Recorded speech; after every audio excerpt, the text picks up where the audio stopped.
inoubliable et puis du jamais vu. Magnifique et exceptionnel. Très belle maturité avec des taux de sucre très riches cette année. Franc, fruité, c'est nickel. Tous les vignerons étaient heureux. Tout le monde était serein, tout le monde avait le sourire. Vous êtes tous fatigués! On n'est pas fatigués! Si vous êtes fatigués! On n'est pas fatigués! Des vendanges 2018 qui commencent très tôt. 3e semaine d'août, la Champagne récolte ses pinots noirs du jamais vu. Maisons et vignerons sont enthousiastes. Depuis la fin du printemps, un anticyclone a jeté l'encre sur l'appellation. L'organisation des circuits de cueillette peut se faire sans pression. Une des particularités de l'année, déjà, c'est qu'on a pu choisir la date de vendange, donc sans être pris soit par la météo, soit par un état sanitaire qui s'avère pressant. Donc c'est rare en Champagne. Les chefs de cave des grandes maisons ont une vision très précise de cette vendange extraordinaire. Pour composer les palettes aromatiques de leur cuvée, ils s'approvisionnent en raisin sur des parcelles très différentes. Pourquoi qualifie-t-il cette récolte d'historique? Je dirais 3 mots pour s'en rappeler toute notre vie. Précocité, des vendanges qui démarrent pour nous le 23-24 août. Abondance, quantité et surtout qualité. Qualité parce que sur une abondance que la nature nous a apportée, d'avoir eu la chance de pouvoir aller au maximum de la maturité avec un fruit gorgé de sucre et des très très très beaux équilibres. Comme toute grande histoire, il s'en faut de peu que cette vendange n'entre pas dans la légende. Tout se joue au printemps, à quelques jours près. Fin mai, début juin, on a eu des conditions quasi tropicales. On a eu 3 semaines très compliquées à gérer, surtout dans les vignes en bio, c'était compliqué. Et on est en plus autour de la fleur, qui est le moment où la vigne a la plus grande sensibilité. Et donc on est passé juste à 1 semaine de plus de mauvais temps. On aurait eu des dégâts plus importants. De mémoire de vigneron et du haut de sa 85e vendange pour être né en octobre 1933, Marc Brugnon, ancien coprésident de l'interprofession, se souvient de 2 récoltes remarquables.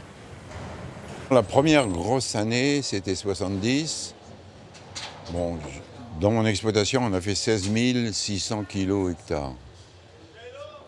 Bon, il y en avait quelques-uns qui avaient fait un petit peu plus.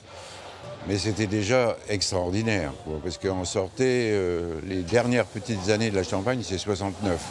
Après, il y a eu une année un peu similaire, 76. Année très sèche, hâtive, mais les raisins avaient un peu souffert de la sécheresse. 11 000 kilos hectares dans mon exploitation. 76, année de canicule, comme en 2018, mais on était parti avec très peu d'eau dans les sols. Cette année, on a eu beaucoup d'eau dans les sols, donc la vigne n'a pas du tout souffert.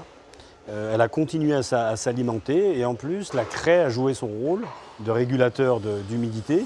Et donc, on a une maturité assez incroyable avec des rendements qui sont là aussi généreux, qui vont nous permettre de faire un choix. Dans le ronronnement des jus qui commencent leur première fermentation, Éric Lebel s'arme de patience. Trop tôt pour définir le tempérament des vins de 2018. On n'a aucune vendange qui puisse être en comparaison de la quantité, de la précocité et de la qualité. Après, au niveau des vins, rendez-vous dans quelques semaines pour les premières dégustations des individualités qui sont représentées tout autour de moi. Et surtout aux dégustations du printemps, quand les vins chez Krug vont être soutirés, vont quitter le fût de chêne pour aller se retrouver dans des petits éléments en inox, des petites cuves en inox. Et là, c'est réellement là qu'on va pouvoir avoir une belle idée sur ce millésime. La vendange 2018 sera-t-elle un millésime? Et si millésime il y a, à quelle grande année en Champagne pourra ressembler cette récolte? Pour l'instant, tout n'est que théorie. L'année la plus proche en termes d'acidité basse dans nos archives, c'est 1959. Donc on se rapproche de 1959 par l'acidité et par le degré. En 59, on était très haut en degré, là on est moins. On se rapproche plutôt de 47, qui est assez proche en termes de degrés. On est à 11,5 sur le vignoble. En 47, on a vendangé nos vignobles à 11,5. Donc voilà, il y a ce côté, c'est jamais la même année qu'une autre année, c'est plutôt un assemblage d'années qui vont aboutir à une année complètement différente. Tous les fruits de cette vendange extraordinaire entreront-ils dans un millésime de légende? C'est au temps, désormais, de faire son œuvre. 2018, belle année en Champagne, c'est le dessin de Daniel Cazenave.